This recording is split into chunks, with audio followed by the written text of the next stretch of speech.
एक खुशहाल देश में राजा वीरेंद्र राज करते थे। वो बहुत बहादुर और न्यायप्रिय राजा थे। उनकी बुद्धिमत्ता की चारों तरफ चर्चा होती थी।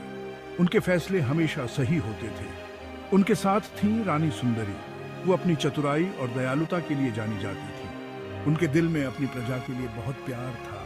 साथ मिलकर वो अपने राज्य के प्यारे नेता थे। उन्होंने एक शानदार राज्य स्थापित करने की पूरी कोशिश की। राजा वीरेंद्र का बहुत सम्मान किया जाता था।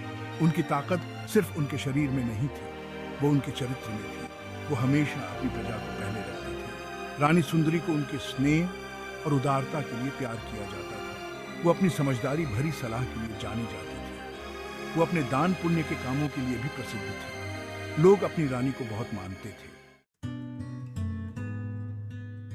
उनके शासन में राज्य बहुत फला फूला। पूरे राज्य में शांति थी। खेत सोने की फसल से लहलहाते थे। बाजारों में व्यापार खूब चलता था। हर तरफ संगीत और हंसी की आवाजें गूंजती थीं। लोग आपस में मिलजुल कर रहते थे। वो एक दूसरे का आदर करते थे। राजा वीरेंद्र ने सबके लिए न्याय सुनिश्चित किया। उन्होंने एक निष्पक्ष न्यायिक व्यवस्था स्थापित की। कानून तोड़ने वालों को सजा मिलती थी। निर्दोषों की रक्षा की जाती थी। राजा के दरबार अपनी निष्पक्षता के लिए जाने जाते थे। वो राज्य में व्यवस्था के प्रतीक थे। रानी सुंदरी का एक सपना था। उन्होंने एक ऐसे राज्य का सपना देखा था जहां हर कोई पढ़ा लिखा हो। वो महिलाओं के कल्याण की कामना करती थी। वो चाहती थीं कि गरीबों और जरूरतमंदों की देखभाल की जाए। उनका सपना सचमुच एक समृद्ध और खुशहाल राज्य का था। उन्होंने स्कूल और अस्पताल बनवाए। उन्होंने गरीबों की जिंदगी सुधारने के लिए बहुत मेहनत की। उनके कामों को बहुत सफलता मिली। उन्होंने बहुत से लोगों के जीवन में सकारात्मक बदलाव लाए। एक दिन राज्य पर मुसीबत का साया मंडराने लगा। पड़ोसी राज्य ने युद्ध की घोषणा कर दी। ये खबर जंगल की आग की तरह फैल गई। जीवन की शांति भंग हो गई।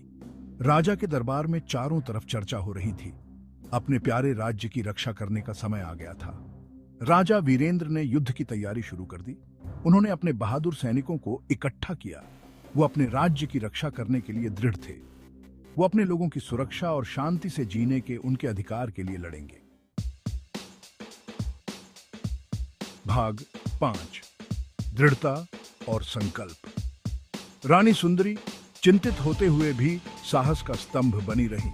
वो जानती थीं कि चिंता करने से युद्ध नहीं जीता जा सकता। उन्होंने उस चीज पर ध्यान केंद्रित किया जो वो कर सकती थीं। वो राजा की अनुपस्थिति में राज्य के सुचारू संचालन को सुनिश्चित करेंगी। युद्ध के खतरे से उनकी हिम्मत कमजोर नहीं होगी। उन्होंने राज्य की महिलाओं को संगठित किया। वे घायलों की देखभाल करने में मदद करेंगी। वे सैनिकों को रसद और सहायता प्रदान करेंगी। उन्होंने अपने लोगों को एकजुट और मजबूत रहने के लिए प्रेरित किया। उनका साहस सभी के लिए प्रेरणा था।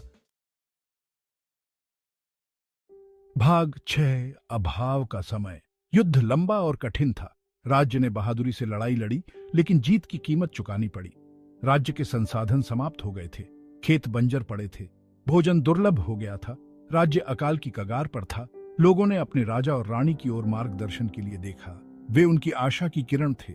उन्हें भरोसा था कि वे उन्हें इस अंधेरे से बाहर निकालेंगे। भाग 7, एकता और राहत। राजा वीरेंद्र और रानी सुंदरी ने अपने लोगों की पीड़ा को कम करने के लिए अथक प्रयास किया। उन्होंने अपने अन्न भंडार खोल दिए। उन्होंने शेष आपूर्ति का राशन किया। उन्होंने अपनी प्रजा को भोजन उपलब्ध कराने के लिए दिन रात काम किया। रानी की करुणा की कोई सीमा नहीं थी। उन्होंने व्यक्तिगत रूप से सहायता के वितरण का निरीक्षण किया। उन्होंने संकट में फंसे लोगों को दिलासा दिया। उनके कार्य उनकी अंतर्निहित सहानुभूति के साथ प्रतिध्वनित हुए। भाग 8, करुणा का फल। धीरे धीरे राज्य ठीक होने लगा। बारिश हुई जिससे युद्ध के अवशेष बह गए। फसलों से खेत लहलहा उठे। बाजार एक बार फिर गतिविधियों से गुलजार हो गए। राज्य में शांति और समृद्धि लौट आई। लोगों ने खुशी मनाई। उन्होंने विपत्ति पर विजय प्राप्त की थी। उन्होंने ऐसा एकता और लचीलेपन के साथ किया था। वे अपने राजा और रानी के नेतृत्व के लिए आभारी थे। उन्होंने साहस, करुणा और अटूट समर्पण का परिचय दिया था। भाग 9, स्थायी विरासत। राजा वीरेंद्र और रानी सुंदरी का शासनकाल राज्य के लिए स्वर्ण युग बना रहा। उन्होंने एक साथ कई चुनौतियों का सामना किया था। वे मजबूत होकर